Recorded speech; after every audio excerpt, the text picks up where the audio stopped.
El objetivo final de esta serie de vídeos es ir acercándonos progresivamente desde el átomo, desde la configuración de un átomo, juntando átomos y finalmente acabar con un material.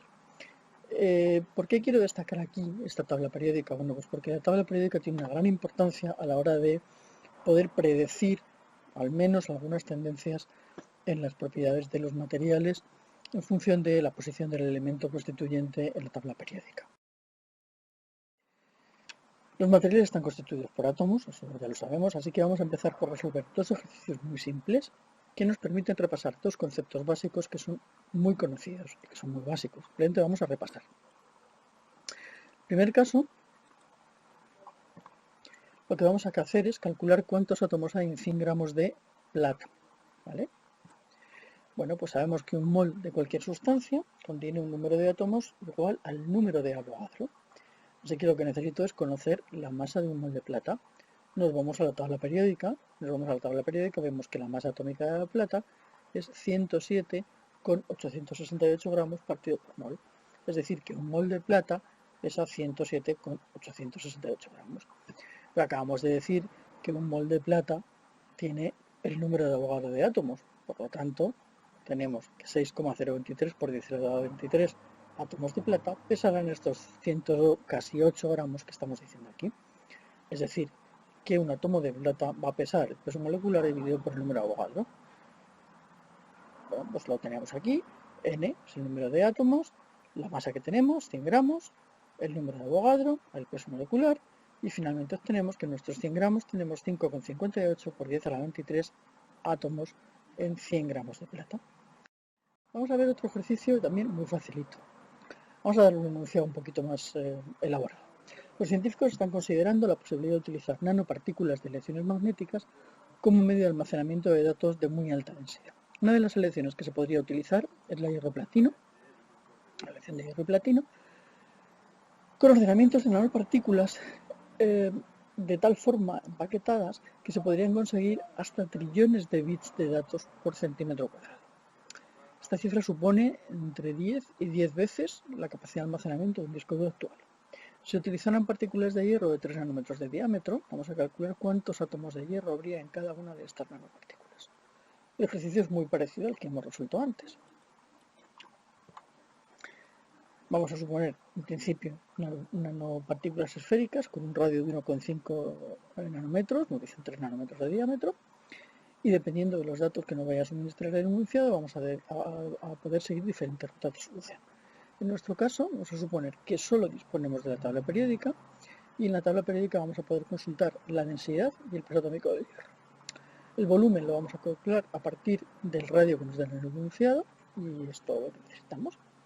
Primero determinamos la masa de la nanopartícula, este es su volumen, 4/3 de pi r al cubo. Sustituimos los datos, nos dan este valor en centímetros cúbicos. Ojo con las unidades, siempre hay que ser coherente en las unidades.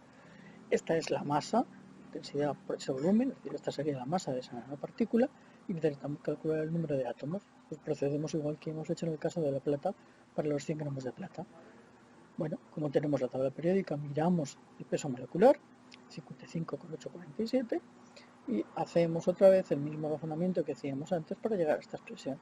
Vamos a la conclusión de que tenemos 1189 átomos. Comparemos estos 1189 átomos con los que teníamos antes para el caso de la plata, pero es que ahora tenemos 10 a la menos 19 gramos y antes teníamos 100 gramos. Pensemos, por contextualizar un poquito más las cosas, esta es la imagen de un cabello humano, ahora está aumentado 200 veces, el diámetro del cabello es del orden de 100 micras, cabello típico. En los cereales del desayuno o en las tabletas de vitaminas a veces utilizan partículas de hierro de unas 10 micras, entonces estamos hablando de 3 nanómetros, aquí hablamos de 10 micras de diámetro. 10 micras de diámetro son de todas maneras 10 veces más pequeñas que un cabello. ¿Cuántos átomos de hierro habría en estas micropartículas? Bueno, pues podéis calcularlo. Y os dejo aquí otro ejercicio. Queremos recuperar una pieza de acero que tiene una superficie de 1250 centímetros cuadrados con una capa de níquel de 0,005 centímetros de espesor. no es muy útil. Ya de entrada ya decimos que este cálculo no es muy útil, pero es académico. Queremos conocer el número de átomos de níquel necesarios. ¿Cuántos átomos son? Ahora, desde un punto de vista práctico, ya decíamos, esto no es muy útil, sería mucho más útil conocer el número de moles necesarios, o si tenemos que ir a comprar el níquel, tampoco vamos a llegar al señor de la tienda a decirle que nos dé 3 moles de níquel. Tendremos que decir cuánto peso de níquel necesitamos, pues cuántos gramos de níquel necesitaríamos. Eso os lo dejo para que hagáis vosotros el ejercicio.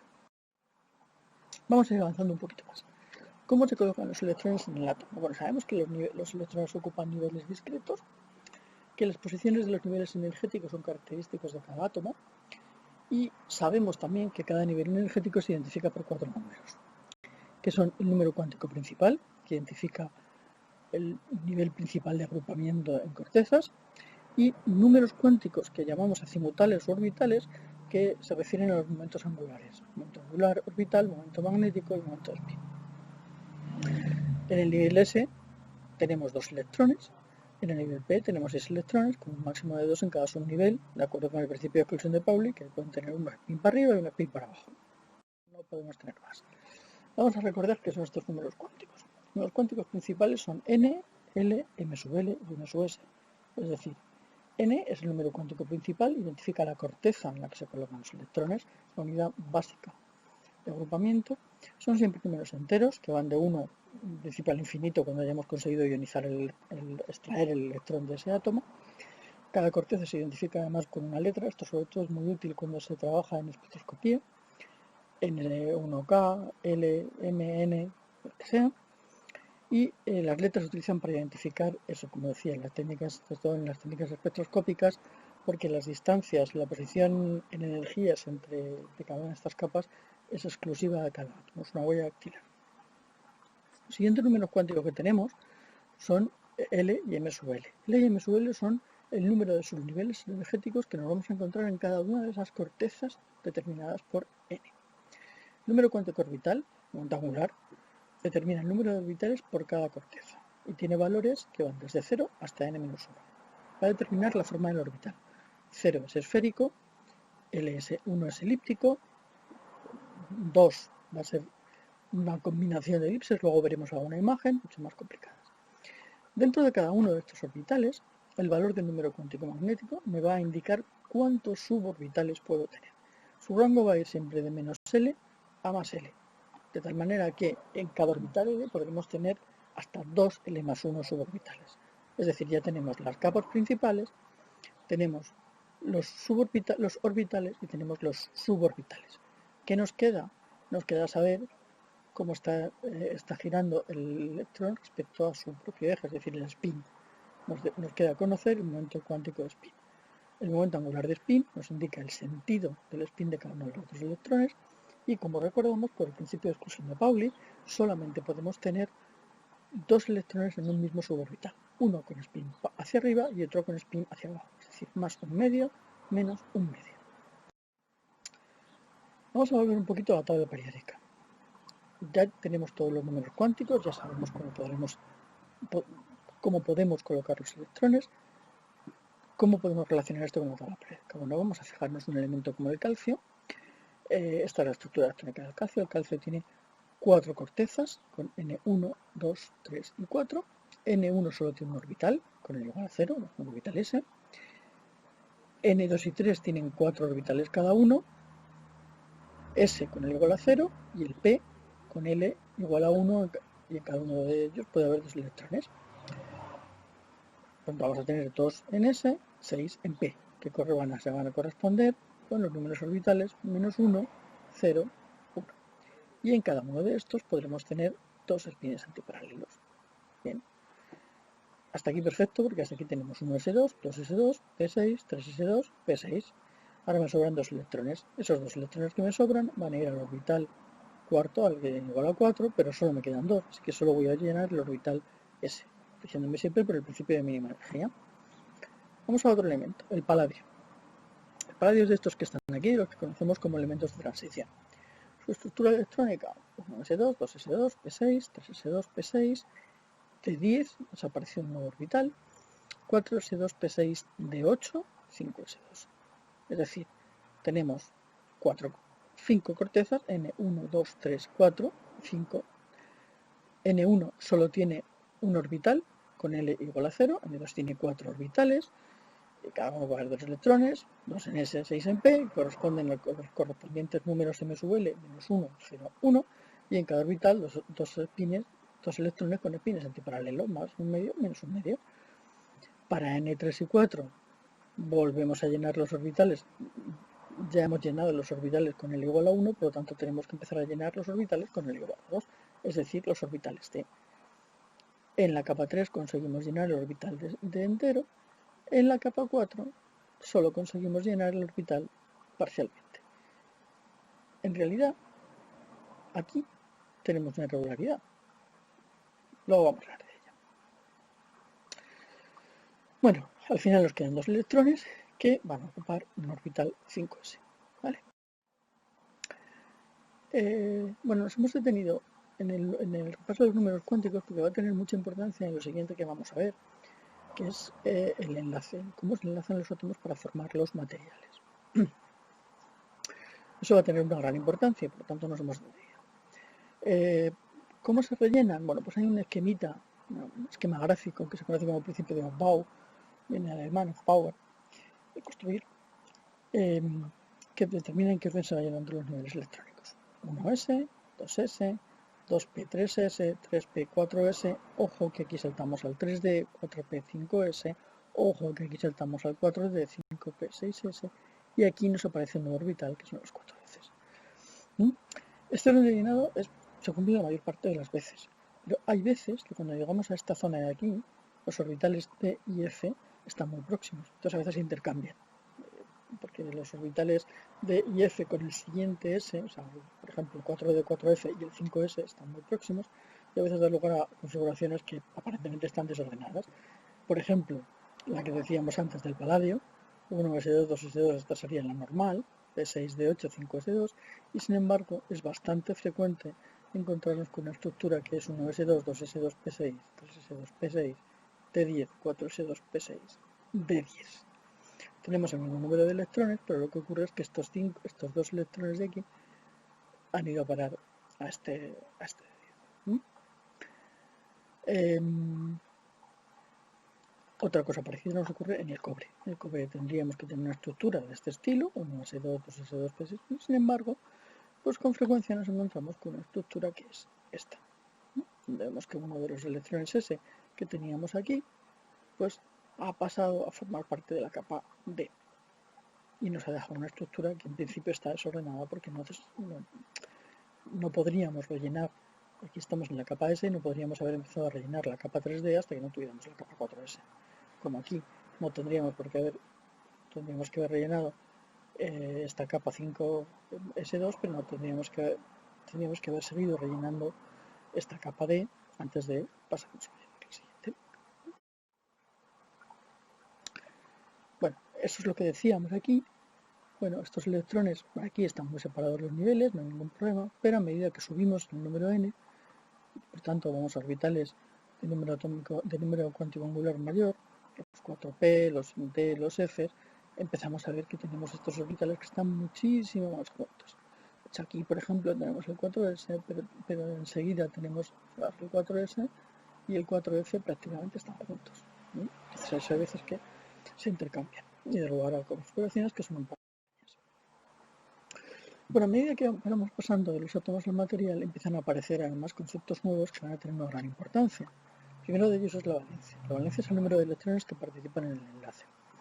En general son los electrones de los orbitales S o P. En los elementos de transición, los de la capa D nos van a jugar de vez en cuando alguna pasadilla. Bueno, pues por ejemplo, el magnesio, 1S2, 2S2, P6, 3S2, tiene una valencia 2. El aluminio, que tiene una capa semillena 3s2p1, va a tener una valencia 3. El silicio, que acaba en 3s2p2, va a tener una valencia 4. Otro concepto muy importante, la estabilidad atómica.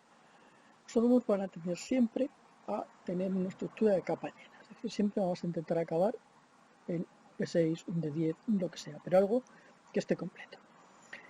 En algunos casos esta condición se va a configurar o se va a obtener cuando estemos en el átomo neutro, en el caso de los gases nobles, 3s2p6, una capa llena perfectamente estable, o a veces se va a asociar con iones, cationes, en el caso del potasio. El potasio aquí debería de tener un 4s1, sin embargo ha perdido el electrón 4s1 para quedarse con esta configuración. El cloro ha ganado un electrón, debería tener 3s2p5, ha ganado un electrón y se ha quedado con una configuración 3s2p6 que resulta mucho más estable. Fijaos, en los dos casos lo que están haciendo el catión y el anión es perder o ganar un electrón para aproximarse a la estructura del gas noble que tienen más próximo. En el caso del potasio, el inmediatamente anterior; en el caso del cloro, el elemento inmediatamente posterior. Relacionado con esto, tenemos otro concepto que también es muy importante, que es la electronegatividad. La electronegatividad va a describir la tendencia que tiene un átomo a ganar o a perder electrones, a completar su última capa en definitiva. Seguimos con el caso del potasio y el cloro. El potasio tiene esta estructura, acabando en 4s1. Este electrón aquí estorba, un electrón que está ahí ya muy desligado, no puede completar capa, y entonces este potasio tenderá a perderlo siempre que pueda. Es decir, es un material que es muy poco electronegativo. Si nos vamos al cloro, el cloro le pasa exactamente lo contrario. Tiene aquí una capa que está acabando en P5, está deseoso de pillar un electrón y quedarse con un P6 que le permitiría alcanzar la estructura del gas noble correspondiente, el argón, y por tanto ser mucho más estable. Es decir, este elemento tiene una gran tendencia a captar electrones y decimos que es muy electronegativo. Bueno, estamos hablando de los orbitales. ¿Qué significa que un orbital esté un electrón esté en un orbital S o esté en un orbital P? ¿Qué es esto? ¿Cómo lo vemos esto? Bueno, pues que un electrón esté en un orbital S o P, al final lo que nos está llamando es al principio de incertidumbre. Sabemos que delta de X por delta de P tiene que ser mayor o igual que H partido por 4pi, es decir, que no somos capaces de determinar simultáneamente la posición y el momento en la que tiene movimiento del electrón. Esto nos lleva a poder tratar el electrón como una onda y cambiar la posición por la probabilidad de que el electrón esté en un punto. Luego los orbitales en realidad van a ser, ahora veremos, las autofunciones de la ecuación de Schrödinger, y la energía de cada uno de ellos va a ser el autovalor correspondiente. La amplitud de estas autofunciones, que es lo que nos va a dar la probabilidad de que un electrón esté en una determinada región del espacio, el orbital. Si nos vamos a un ejemplo fácil como es el del átomo de hidrógeno, pues entonces partimos de la ecuación de Schrödinger, le ponemos un potencial coulombiano y vamos a calcular los tres primeros orbitales. Las tres primeras soluciones de esta ecuación de Schrödinger para un potencial coulombiano serían estos que se muestran aquí, y estos serían el orbital 1s, el orbital 2s y el orbital 3s, donde vemos tres regiones distintas que corresponden a zonas las hemos representado así, que corresponden a las zonas de mayor probabilidad de encontrar los electrones. Esta sería por aquí, esta sería por aquí, el 2s más pequeñito y el 1s que estaría en la zona central de ese orbital. Vamos, ¿qué relación hay de estas funciones de onda con los números cuánticos de los que hemos venido hablando? Bueno, pues si representamos aquí la energía, esta es la energía de ionización, menos 13,6 electronvoltios partido por n cuadrado, es la energía del átomo de Bohr, la descripción más simple del átomo de hidrógeno. Si vamos a núcleos atómicos con más de un protón, tendríamos que meter el factor de z cuadrado, el factor de la carga, y por tanto tendríamos mayores energías de ionización, pero a lo que vamos es n igual a 1, tenemos una sola función de ondas, efectivamente, 0, orbital 1s, m sub L 0. Para n igual a 2 tenemos cuatro funciones de onda, efectivamente, 0, 0 más menos 1, 1, 3, 4.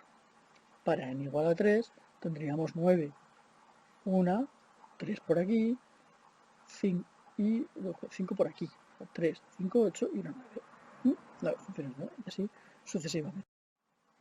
Y estas son las formas que tienen los orbitales. En el caso de los orbitales S que mostrábamos antes, hemos visto que son esféricos.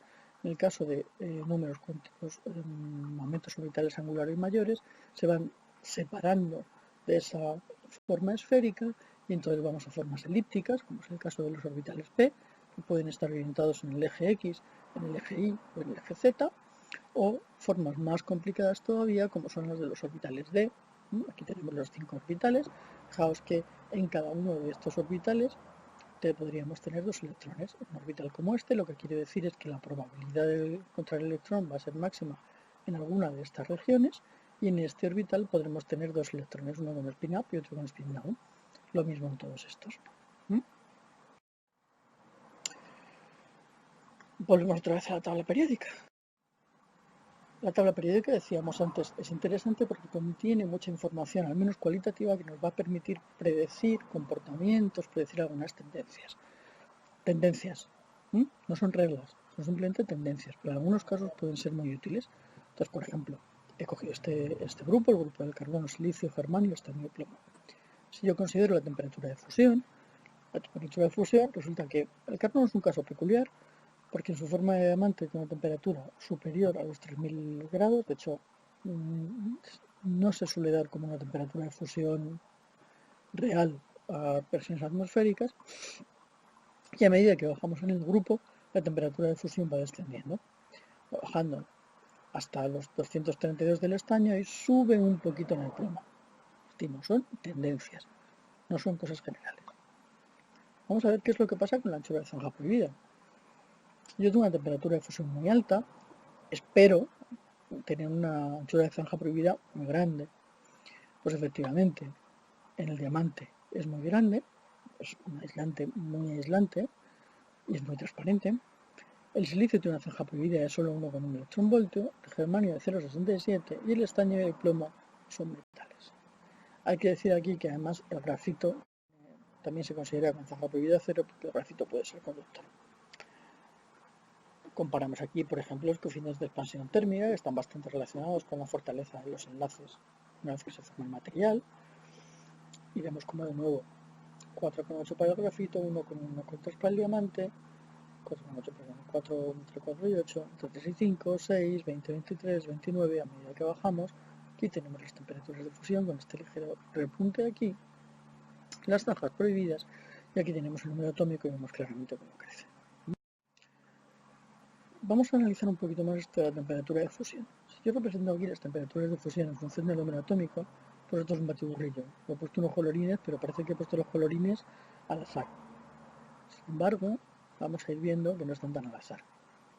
Vamos a ver qué es lo que pasa a lo largo de cada una de estas filas. Bueno, pues a lo largo de cada una de estas filas, con el número Z, primero aumenta y luego disminuye. Vamos a la siguiente. Con el número Z, primero aumenta, luego disminuye. Vamos a la siguiente. Primero aumenta y luego disminuye. Y hay una clara tendencia a que el promedio de estas vaya subiendo. A que es verdad que no es una regla, pero sí que es una tendencia que nos permite avanzar. Bueno, y acabamos con un ejercicio para reflejar aún más la importancia de la tabla periódica. Que se pido es que para los elementos de los grupos 4b a 8 representéis la temperatura de fusión en función del número atómico, a lo que el esquema este que yo os ponía antes. Discutáis el resultado en términos de las características del enlace, comparando tendencias entre elementos de la misma fila y de la misma columna. Comparéis qué es lo que pasa entre los metales, los elementos y los óxidos correspondientes. Qué es lo que pasa entre el metal y su óxido en relación con otros parámetros, como por ejemplo el módulo de elasticidad. Podéis buscar los datos en cualquier tabla. Y vamos a ver si se puede explicar en alguno de estos quién tiene un mayor módulo de elasticidad, por ejemplo, entre cada una de estas parejas. Todas las propiedades que hacen falta, todos los datos se pueden encontrar en estos enlaces que tenéis aquí. Vale, pues nada, hasta otra.